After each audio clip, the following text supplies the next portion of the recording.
Okay, good morning, everyone. I'm Paul Tan, Exploration Manager for Carnaby Resources. So just a quick one on Carnaby. We're a Perth-based exploration company with active exploration projects in the Pilbara region of Western Australia and also in the Mount Isa Inlier.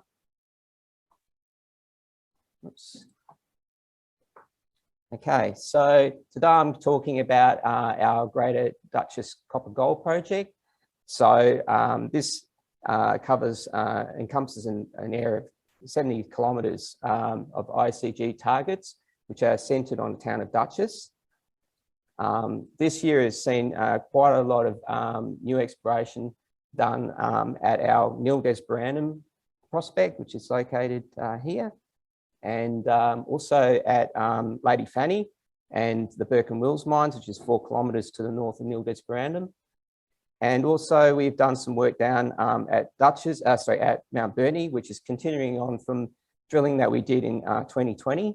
We had some very good results there, and it still looks pretty promising.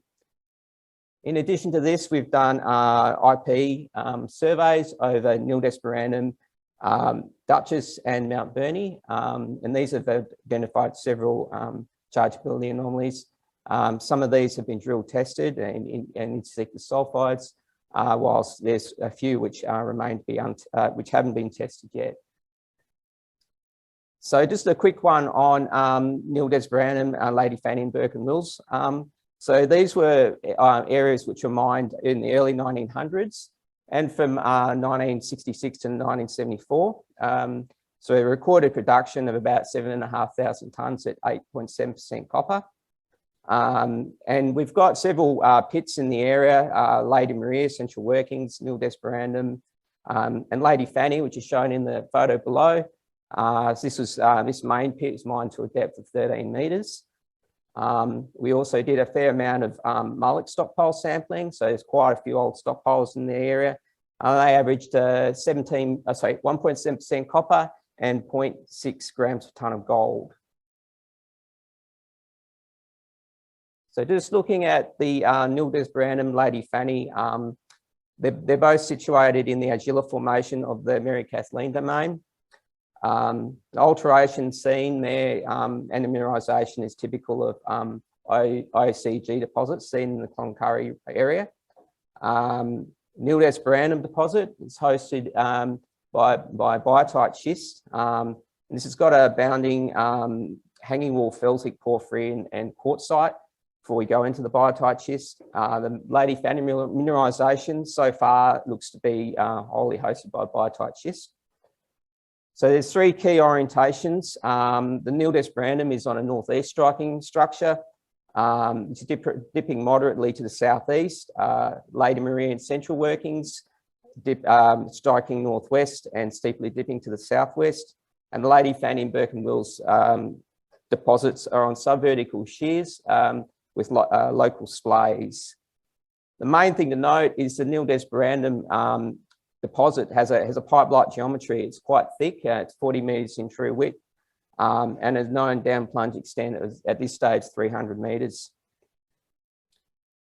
So just going on looking at the geology, so you can see in the dark brown, this is our Argilla formation striking north-northwest, and it's been truncated by these northeast trending faults. I've got here NiD, so it's on this northeast orientation. The Lady Maria and Central Workings coming across on the northwest orientation, and Lady Fanny and Burken Wheel structures. So they're both north-south. So in the magnetics, you can see these structures coming through. We've also done some soil geochem and also some IP work. Looks like this NiD structure has some continuance beyond the deposit towards the northeast. So just looking at the mineralisation alterations. So the main sulfides we see are pyrite, chalcopyrite, pyrrhotite. The highest grades are developed in zones of semi-massive sulfides, in zones of brecciation and quartz veining. This is enveloped by a much broader low-grade halo of gold and copper. characterized by disseminated pyrite and chalcopyrite. And the alteration we see typically hematite, magnetite, K feldspar. This is more magnetite, seems to be just outside of these really high grade areas. So I've got a photo here of our drill core. This is the first diamond hole that we put into Nildesbrandum. This is a footwall zone, and you can quite clearly see the chalcopyrite here in the more brown pyrrhotite. So just a quick one on the historic drilling at Nildesbrandum. So 1996 and 1999, they drilled their initial holes into Nildesbrandum. This is mainly around the shallow old workings, which is we now know is in the up plunge position of the main chute. The best result was 20 metres at 2.4% copper and 0.12 grams per tonne of gold. And Universal Resources undertook 7 holes, RC holes at Nildesbrandum and at Lady Maria workings. And they had best result of 19 metres at 2.3% copper, 0.56 grams per tonne of gold. And at Lady Maria, 6 metres at 5.2% copper and 0.84 grams per tonne of gold. Then came along the GFC, which they basically curtailed their exploration activities, and effectively no more drilling was undertaken there until we came along in 2021 and drilled some holes down plunge of the old drilling and immediately got some success there. We also picked up several IP chargeability anomalies around the Nildesbrandum deposit itself and further afield, and currently in the process of doing some drill testing of those. So here's just some results that we've had from our very first campaign. This was in June this year. NORC 17 got 87 metres at 0.9% copper from 190 metres, and this included a high grade zone of 30 metres at 1.8% copper. We did a follow-up phase of drilling in July. Another 2 good results there. NORC 27 had 60 metres at 1% copper, including 23 metres at 1.7% copper.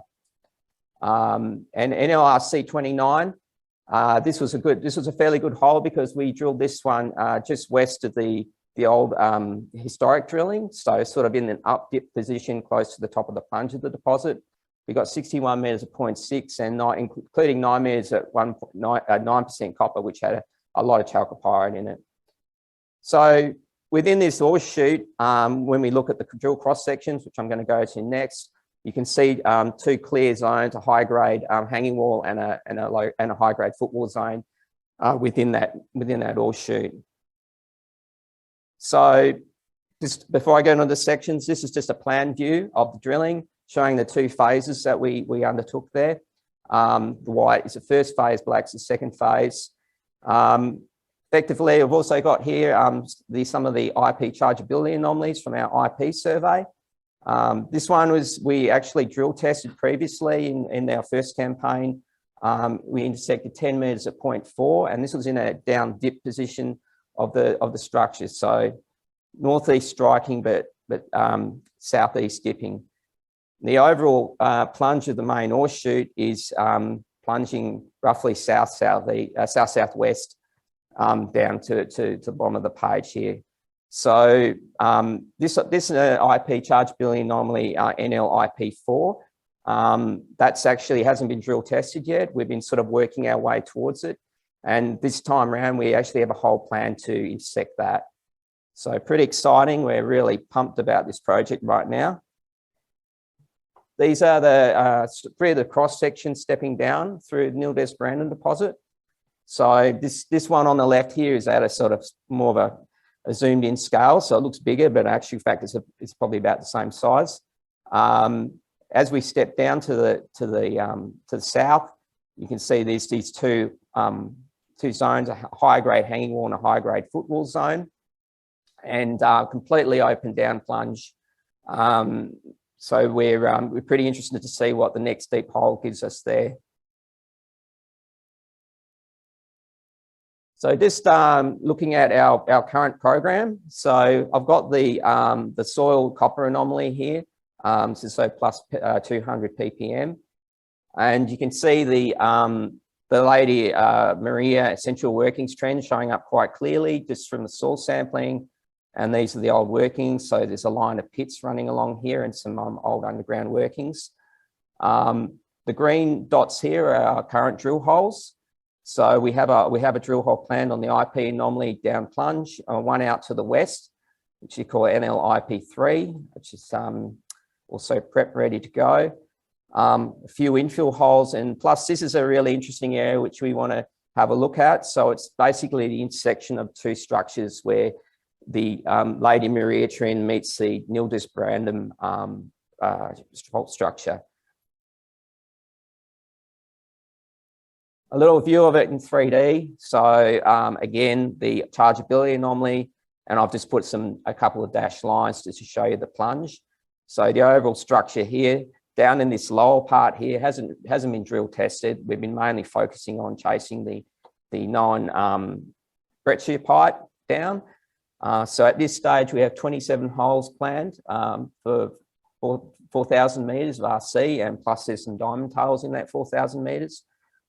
Drilling has just commenced. We've just done our first hole in this current campaign, and now the rig's moved up to Lady Fanny. So we're hitting that area at the moment.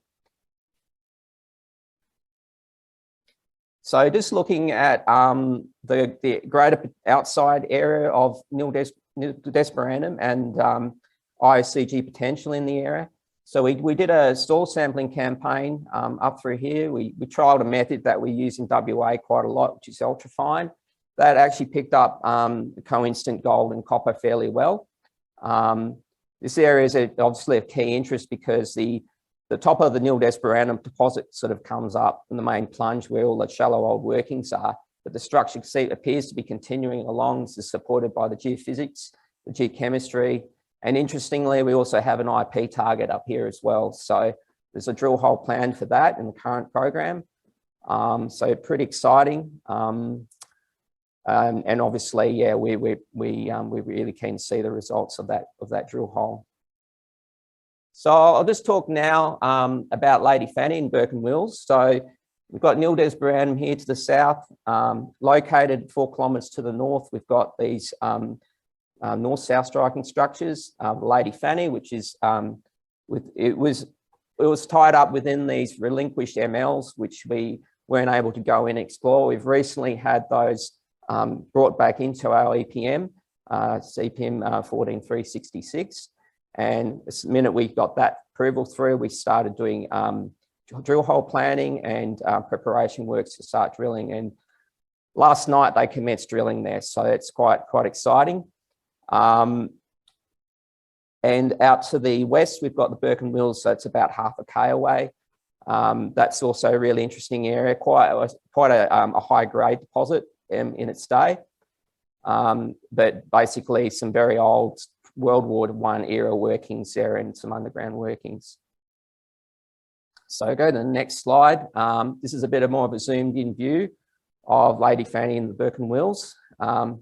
We did drop off drill hole under the Burken Wheel structure out here, and we got 4 meters at 2.3% copper. Sorry, I've got glasses on here. And out to the east here, along the Lady Fanny structures, there's actually a line of old workings which continue fairly continuous, and there's some old pits which join up through there. And another pit here where there's seems to be a confluence of splay structures, and the pit seems to have blown out on this copper oxide ore, which they've sort of taken out through there. So we did try to do some holes into this deposit before we had the MLs permission to go inside the MLs. So we had to step from outside the actual old ML boundaries. Unfortunately, they dropped and they didn't hit target where we wanted them to. So this time round, we've been able to get in there. We've stepped in real close to the pits, and we're hitting this structure all the way up along strike. And also some of these key areas, which I'm just going to have a look in the next slide. So if you have a look here, these are some old workings from the previous slide. They're in that main Lady Fanny pit trend. So we've had some pretty good channel sample results through there. You can see the green malachite. I'm not sure how clearly you can see it on the screen there, but there's quite a bit of malachite associated with these subvertical north-south structures, but there's also appears to be these sub-horizontal veins of malachite coming through, which we're still putting together a bit of a picture of the structural geology of the area. But the current round of drilling is designed to test this both orientations. So we're looking at those chips keenly in the next few days. So now I'm just going to talk a bit about Mount Burnie. So Mount Burnie is located 4 kilometres to the north of Tick Hill. The areas that has had some shallow World War I era workings, and these were drill tested by Longreach Minerals in 1967. They had a best result of 11.7 metres at 7.1% copper from 84 metres. So between 1967 till now, effectively there was no drilling, no exploration done. We did our first drilling in 2019 and had a best result of 17 metres at 3.14% copper at 0.24 grams per tonne of gold in MBC6. The actual Mount Burnie, it's sitting on east-northeast orientated lows, fairly steep, almost subvertical. And these are hosted within amphibolites in the Corella Formation. And again, typical sort of ICG mineralisation characteristics. We have a semi-massive core of chalcopyrite and pyrite, and this is surrounded by more disseminated sulfides, and a lot of magnetite, calc-silicate alteration, and it's fairly typical of larger ICG deposits seen in the Mount Isa district. So here we just have a long section and a plan view of Mount Burnie. So the Mount Burnie, this is the main lode, what we call the main lode Mount Burnie. There is actually a suite of sub-parallel lodes to this. This is the one that's had some shallow old workings done on it. And we basically drilled from the top down plunge and established a fairly steep plunge. So one of our earlier hits, MBC 16, you can see here, 5 metres at 5.2% copper. So a fairly good result there. Our deepest result though, MBC 32, was quite broad, 44 metres at 0.6. That included a high grade core of 8 metres at 1.4. So it's still fairly shallow. And oxide it's got a little bit of oxide there before we go into the sulfide. So basically it's had very limited mining done on it to date.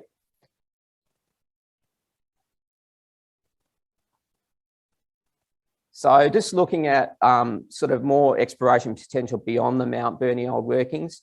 So in 2019, we undertook a SAM survey. This covered both Tick Hill and Mount Burnie. When you sort of put the two surveys together, you can almost pick out a trend through there, which looks like it's a part of a continuous, possibly a continuous IGC corridor going from Tick Hill right through Mount Burnie. We also did a campaign of soil sampling, a leg soil sampling on a 100 by 100 metre grid, and that covered an area of about 4 by 2 kilometres.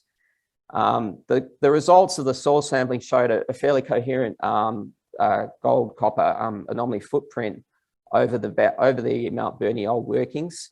So that's in here. And then about 1 kilometre to the north, there was a smaller one that we were able to sort of determine from there. So just putting the two together, SAM survey and the soils. We also note a fairly major northwest striking structure out to the west. We went out there and did some mapping and tried to see what we could find.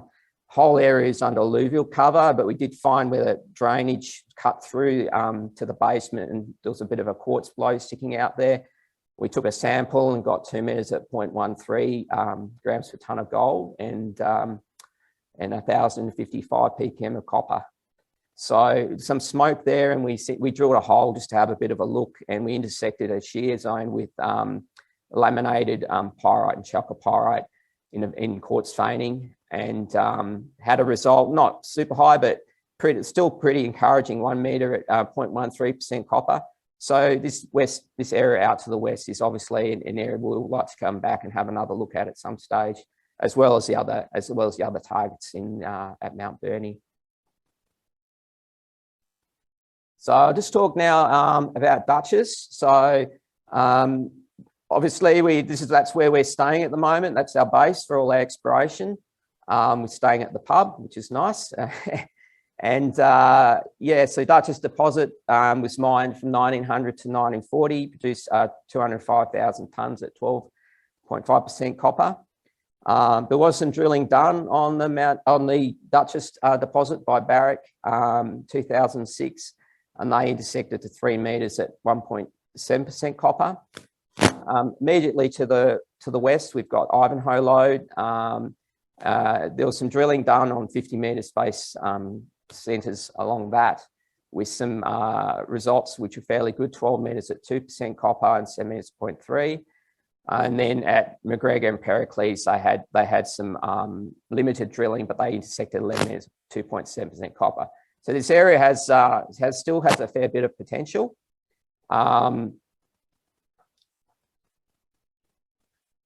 In 2011, a helicopter TEM survey was flown over Dutchess, and this modelled a fairly significant EM response down plunge of the Dutchess old workings.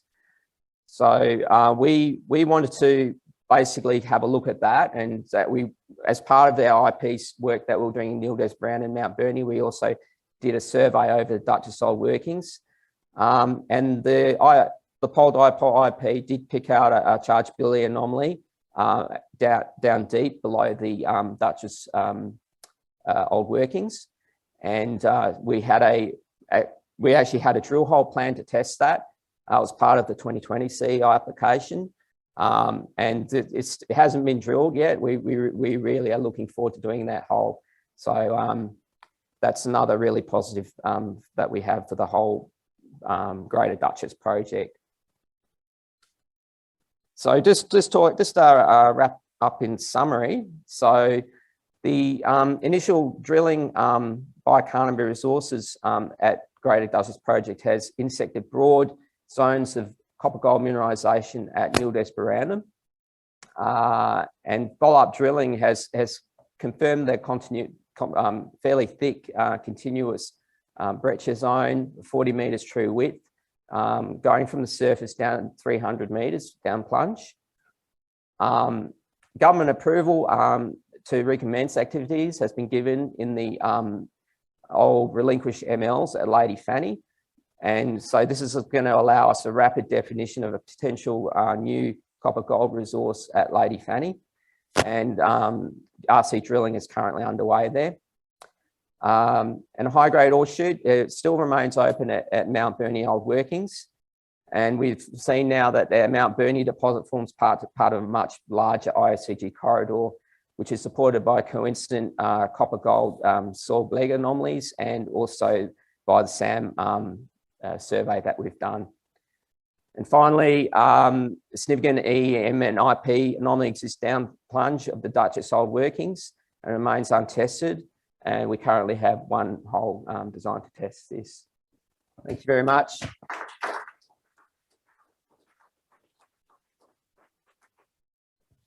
Thank you. We've had some questions come through online for you. Yeah, sure. So from Dave Esser, he says, congratulations on a very thorough program. What sample size for your bleg soils, specifically the sieve size and weight? And do you do any active leach for gold? So we use 2 kilogram minus 2 millimeter mesh samples. Those 2 kilogram samples were done for bleg basically, but for gold and copper in the bleg. Okay, so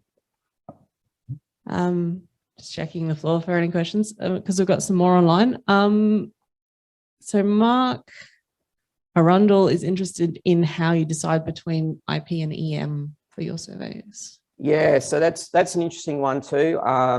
We have done we have done previously some EM loops at Mount Burnie. We found that generally the results from that was a bit inconclusive. So what we tried to do is IP instead to see if that could better pick up the sulfides at Mount Burnie. And it appeared to sort of pick up the more distal pyrite, disseminated pyrite.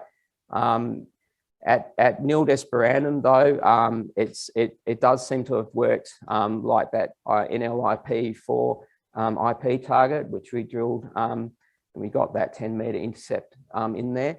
That was actually fairly encouraging because that's the first time we've actually seen proof that the IP is working fairly well. The other thing was we ran the IP survey over Dutchess, and that picked up really strong IP chargeability anomalies over the Ivanhoe. And we know that we pretty much linked that to the old remnant sulfides at Ivanhoe. And then again, with the deep EM anomaly, it sort of picked that one up. So in answer, the IP for us seems to be working better than the EM. And we have tried like running we've done downhole EM at Mount Burnie, and yeah, the IP seems to be, for us, it's a more, we've got more confidence in that method.